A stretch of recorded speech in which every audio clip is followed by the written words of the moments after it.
Three. Hello and welcome.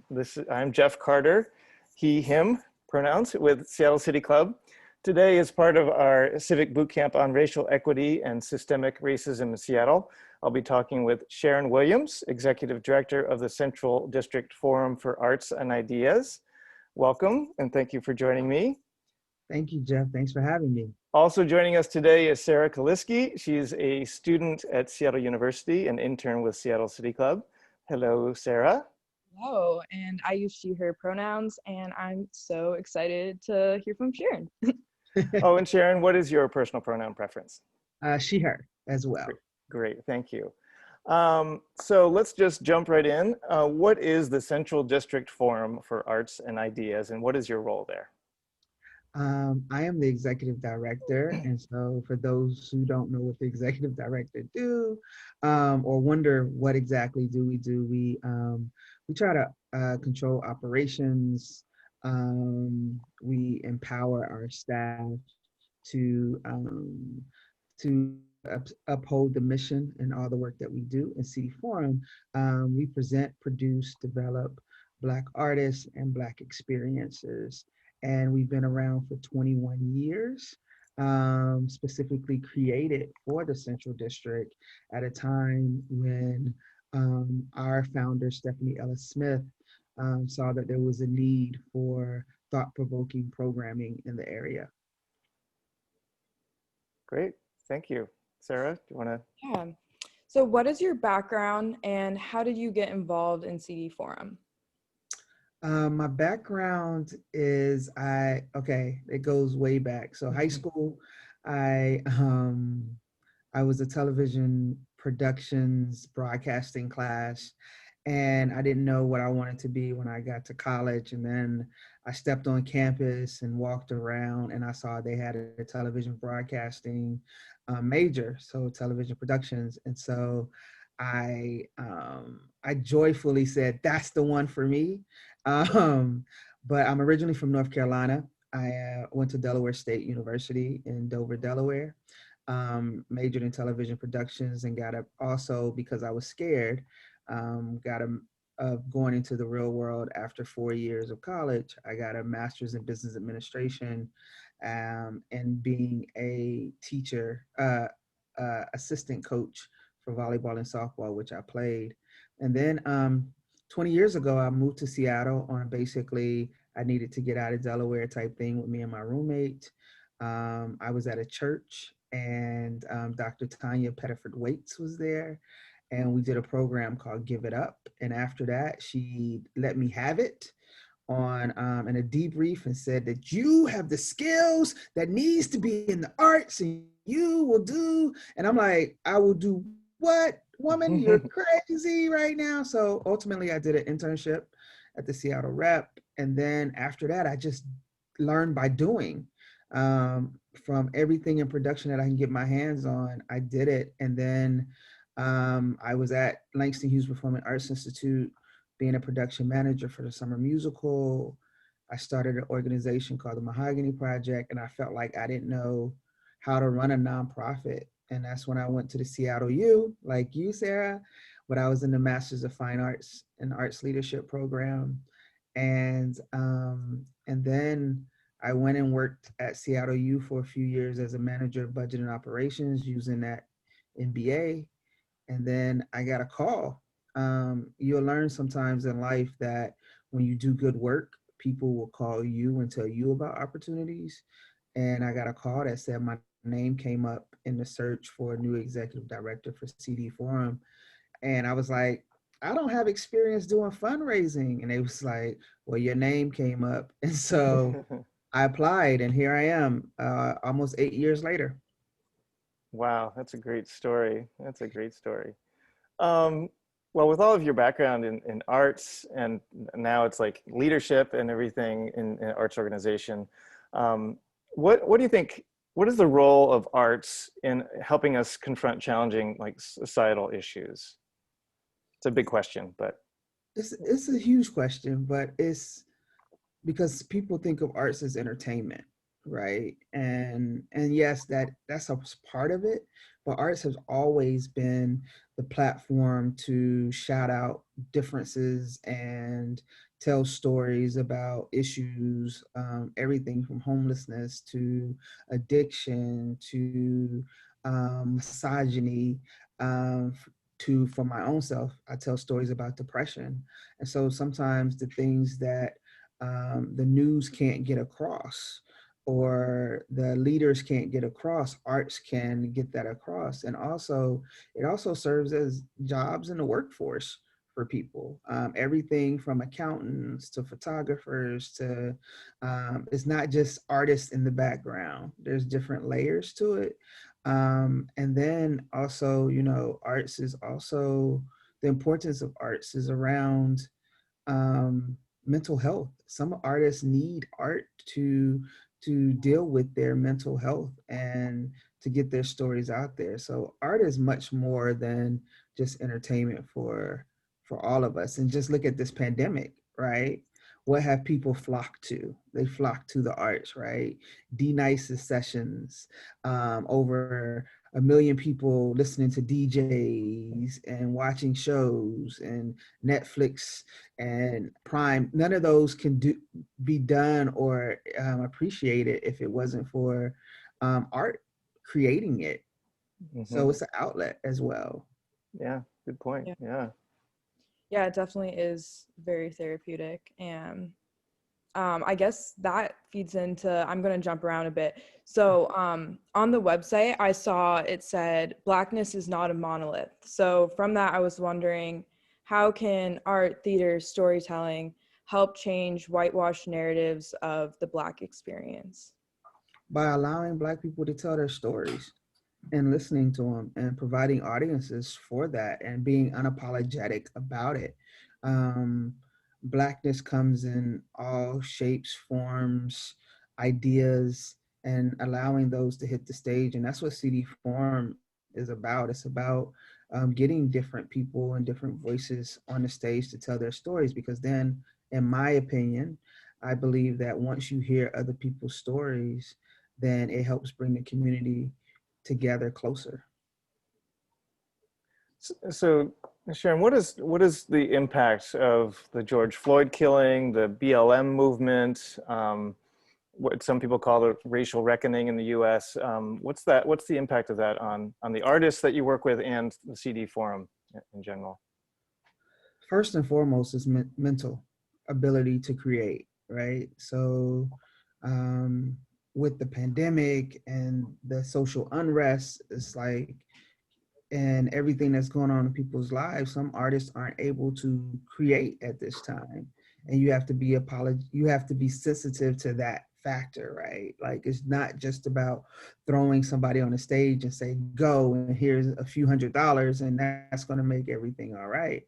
It's also about decision making, right? For me as an arts leader, I had to make the decision of, and I even had to call the founder, Stephanie Ellis Smith, and say, how did you handle like trying to be community, no worries. So how did you handle being a voice in the community and running an arts organization at the same time, and trying to decide what tables to be at, and or what tables to accept the opportunity to be at, and what the conversation is, and how do you help them? And so for us, for CD Forum, it was like, how do we get their stories out? How do we get artist stories out without putting too much pressure on them to create? And so that was one of the things that we were able to do. Excuse me, I still got my morning voice. That's okay. And then also wanting to create and wanting to hear the stories, and then the trauma of being invited to different panels and conversations to talk about the unrest over and over again. So how do you mentally deal with that? And then decision making. Like I talked to some friends and I was like, I ain't making no decision unless I phone a friend first. Because one, one wrong move of who you're partnering with, or can bring down an organization. Hmm. Well, I want to say thank you for taking the time and emotional energy to talk to us. And yeah, it is really hard to um, relive these experiences through art, through storytelling and discussion. And so I appreciate that. Thank you. Yeah. So um, so I'm going to lead into this question. Okay. What is the importance of the arts in your organization in fostering Black excellence and genius? It's everything. It's everything, but you also have to, the hard part, not the hard part, the easy part is Black excellence and genius is in all of us. And so our job at CD Forum is to help pull more of that out, or to give the opportunity for artists to be successful. And in a focusing Black artists, we approach each artist as individuals and allow them to blossom and bloom. And that's Black excellence for us, is how our team helps supports that artist. And then whatever that artist brings to the table, that's their story, right? So there's no judgment on what somebody else's story is, because that's their truth. And who am I to say you can't tell your story like that? Is how do I set you up for the best possible way to present your story to the community? And that's how we embody Black excellence and genius. We give the opportunity for the artists to use their resources, and we to use their gifts, and we as a team try to bring in the right resources to help shape them, help shape and provide opportunity for what they're doing.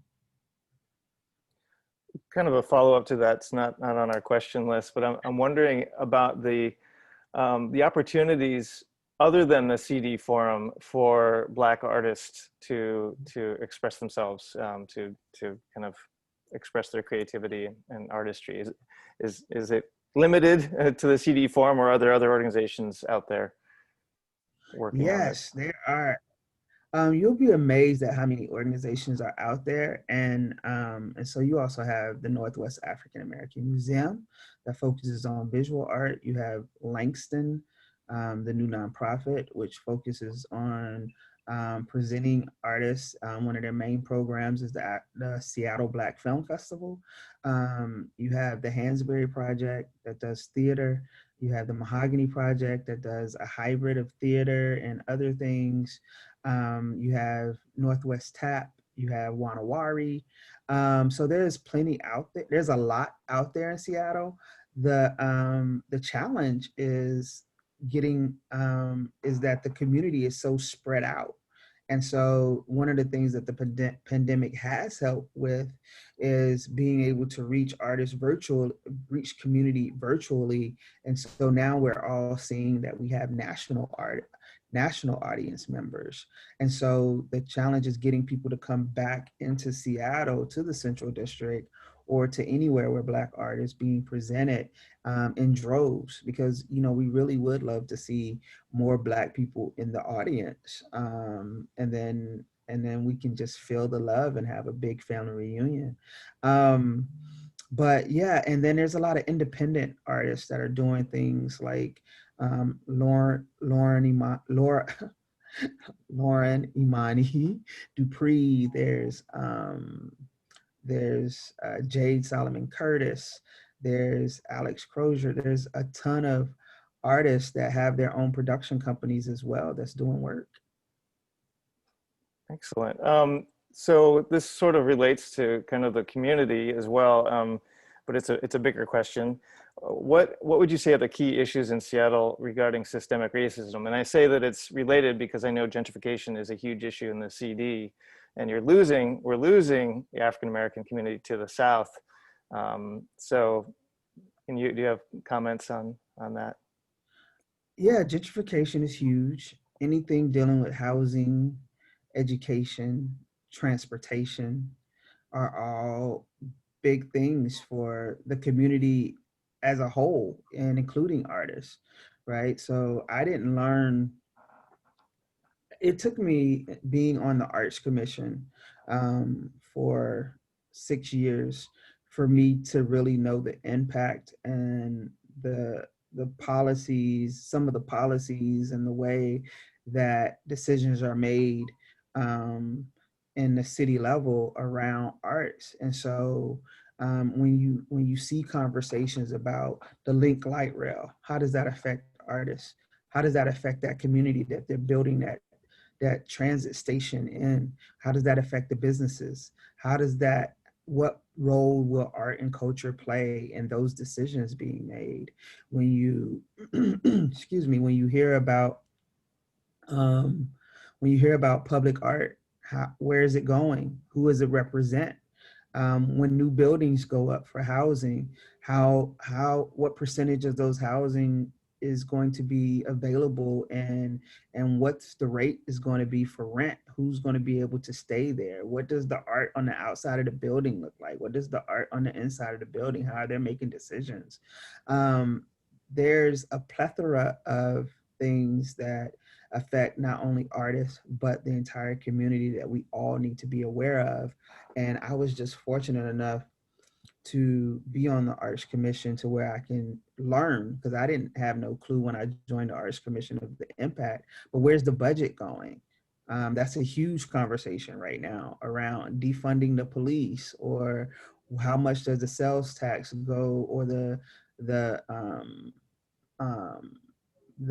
tourist tax, or how much does that go towards the arts or community or schools or things of that nature. So there's a lot of things out there that we just have to be aware of. So I saw yesterday Seattle City Council made the first move in defunding the police, which is huge. But I'm wondering for 2021, what your goal is in having that budget redistributed to the arts and places like CD Forum. My goal is to make sure and to see who all's at the table to make those decisions. It doesn't have to be me at the table particularly, but to make sure that artists and arts leaders are at the table to help guide that process. And to not, and to let people know that there's not just one voice that represents Black the Black community in Seattle, right? There's not just one voice. There's several of us in different entities, from Africa Town to the historic Central Area Arts and Cultural District, to Wanawari, to Langston Hughes, to to multiple organizations that are doing good work that need funding to push boundaries and to get better work done and to help the community. And so my job at this point is to tap in and see, like, do I need to send a letter to the mayor to say, can you make sure that these artists are at the table, or consider these arts leaders at the table, so that we will have a voice in what's happening, because art is a part of everyday life. And um, and we just have to make sure that everyone knows it and we're at the table. Yeah, most definitely. I think so they're funding a research commission, right? And so Mm-hmm. I hope that artists and people like that are also a part of that process. So Yes, definitely. I So mean, I once go said ahead. to, I'm sorry, I once said to um, the majority leader in the commission legislation. I once had an opportunity to be in a room with her, and the thing was, I don't care what the issue is, you should always have an artist, arts leader, cultural worker at the table. mm-hmm. Doesn't matter. This is a slight tangent, but do you think that the huge push on like STEM in a way is like um, devaluing like what the arts are and the priorities? I think STEM is a missed opportunity. When people say STEM, they're missing the whole part that art is a part of every aspect of STEM.